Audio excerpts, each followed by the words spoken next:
आज का नुस्खा उन लोगों के लिए जिनको थैलेसीमिया का मसला है। ये एक राजस्थान के हकीम साहब का नुस्खा है। तो बड़ी आसान सी चीज़ें हैं।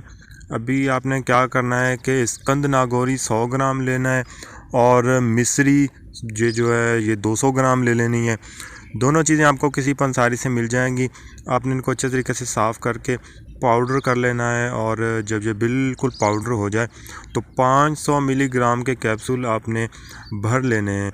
और एक कैप्सूल आपने क्या करना है कि सुबह को दूध के साथ खा लेना है और एक कैप्सूल रात को खा लेना है।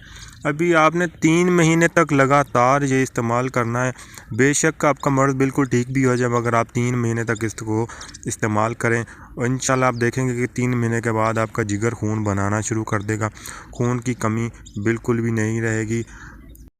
इसके अलावा ये नुस्खा जिगर की सोजिश, अमराज़ मैदा और पेचिश में भी बहुत फ़ायदा देता है।